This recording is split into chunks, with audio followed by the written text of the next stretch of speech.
भगवान शिव ने बताया जो मनुष्य बिस्तर पर सोते हुए ओम नमः शिवाय मंत्र का जाप करते हैं उनका क्या होता है। नमस्कार प्यारे शिव भक्तों, भगवान शिव के महामंत्र ओम नमः शिवाय के जाप से जीवन के समस्त कष्ट मिट जाते हैं। यह मंत्र इतना सरल और शक्तिशाली है कि इसे कहीं भी और किसी भी समय जपा जा सकता है। लेकिन क्या आप जानते हैं कि यदि कोई व्यक्ति बिस्तर पर लेटे इस मंत्र का जाप करता है तो उसके जीवन में क्या परिवर्तन आते हैं। मित्रों, आज हम आपको एक प्रेरणादायक कथा सुनाने जा रहे हैं जिसमें भगवान शिव ने माता पार्वती को यह रहस्य बताया कि सोते समय ओम नमः शिवाय का जाप करने से जीवन में कौन कौन से बदलाव आते हैं। नमस्कार मित्रों, आप सभी का एक बार फिर से हमारे चैनल शिव मंत्र यात्रा पर दिल से स्वागत है। तो दोस्तों, अगर आप सच में भगवान शिव के सच्चे भक्त हैं तो कमेंट में जरूर लिखें हर हर महादेव और वीडियो को लाइक करना ना भूलें। हे भगवान शिव, जो भी भक्त इस वीडियो को लाइक करेगा और चैनल को सब्सक्राइब करेगा उसका जीवन खुशियों से भर दीजिए।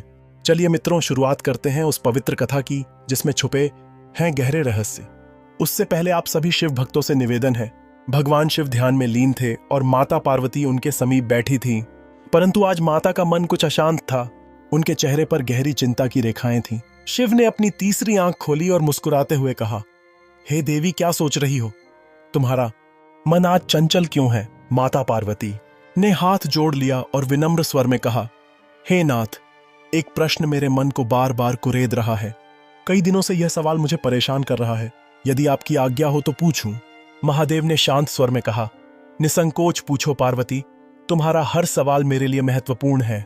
पार्वती बोली, नाथ, यह तो सभी जानते हैं कि जो मनुष्य विधिवत पूजा करके जागते हुए शुद्ध मन से ओम नमः शिवाय का जाप करता है उसे आपका आशीर्वाद मिलता है। परंतु यदि कोई थका हुआ व्यक्ति रात को बिस्तर पर लेटे बिना किसी विधि बिना स्नान के बस मन ही मन यह मंत्र जपे तो क्या उसकी भक्ति भी आपके हृदय तक पहुंचती है? शिव मुस्कुराए और बोले, देवी, तुमने बहुत सुंदर प्रश्न पूछा है। इसका उत्तर मैं तुम्हें एक कथा के माध्यम से दूंगा। ध्यान से सुनो, क्योंकि इस कथा में न केवल तुम्हारे सवाल का उत्तर छिपा है बल्कि यह भी बताया जाएगा कि सोते समय ओम नमः शिवाय का जाप करने से क्या बदलाव आते हैं। कई वर्ष पूर्व हिमालय की तलहटी में नीलकुंड नामक एक छोटा सा गांव था। इस गांव में एक गरीब ब्राह्मण रहता था जिसका नाम था रघु। रघु की उम्र बहुत अधिक हो चुकी थी, शरीर दुर्बल था, न कोई परिवार था न सहारा। गरीबी और बीमारी ने उसे पूरी तरह से तोड़ दिया था। उसके पास ना अच्छा भोजन था, ना सुंदर निवास। एक टूटी फूटी कुटिया में वह जीवन व्यतीत कर रहा था। लेकिन रघु के पास एक अनमोल संपत्ति थी, उसकी शिव भक्ति।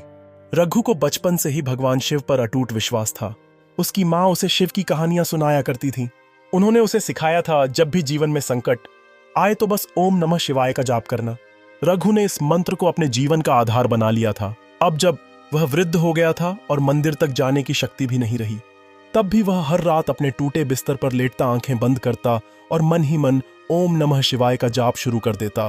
वह ना स्नान करता, ना पूजा की कोई विधि अपनाता, बस अपने थके हुए मन और कमजोर शरीर से शिव को स्मरण करता। गांव वाले उसका उपहास उड़ाते कहते, रघु, यह कैसी भक्ति है? लेटे मंत्र जपता है, ना मंदिर जाता है, ना पूजा करता है। क्या भगवान ऐसी भक्ति से प्रसन्न होंगे? रघु शांत स्वर में कहता, मैं वृद्ध हो चुका हूं, मेरे पास ना शक्ति है ना समय, लेकिन मेरा मन शिव के चरणों में समर्पित है। शायद मेरी यही भक्ति मेरे प्रभु तक पहुंच जाए। समय बीतता गया, रघु की भक्ति दिन ब दिन गहरी होती गई। बाहरी जीवन में कोई बदलाव नहीं था, गरीबी, अकेलापन, कमजोरी, परंतु उसके भीतर एक दिव्य शांति जन्म ले चुकी थी। जब वह रात को ओम नमः शिवाय का जाप करता तो उसे लगता कोई उसकी पुकार सुन रहा है। फिर आई पूर्णिमा की रात। चांदनी रघु की कुटिया में झांक रही थी। रघु ने हमेशा की तरह जाप शुरू किया। मंत्र की लय में डूबा वह व्यक्ति अचानक एक सुगंध से गिर गया। चंदन और पुष्पों की महक। उसने आंखें खोली, सामने स्वयं भगवान शिव खड़े थे। उनका मस्तक चंद्रमा से सुशोभित था, गंगा उनकी जटाओं से बह रही थी। रघु कांपते स्वर में बोला, हे प्रभु, क्या यह स्वप्न है? शिव बोले, रघु, यह स्वप्न नहीं, तूने मुझे शरीर से नहीं अपने मन और आत्मा से पुकारा है। तेरा प्रत्येक जाप मेरे पास पहुंचा है। अब तेरे समस्त पाप कट गए हैं, तुझे मोक्ष की प्राप्ति होगी। शिव ने त्रिशूल उठाया, आकाश में गर्जना हुई और उसी क्षण रघु की आत्मा परम ज्योति में विलीन हो गई। माता पार्वती की आंखें नम थीं। उन्होंने कहा, नाथ, अब मैं समझ गई कि सच्ची भक्ति किसी विधि पर निर्भर नहीं बल्कि मन की शुद्धता पर आधारित होती है। शिव बोले, देवी, सोते समय ओम नमः शिवाय का जाप करने के अनेक लाभ हैं। वन मन की शांति और तनाव से संगीत मुक्ति, दिन भर की चिंता और तनाव इस जापी से मिटते हैं। नींद गहरी और सुकून भरी आती है। 2 नकारात्मक ऊर्जा से सुरक्षा,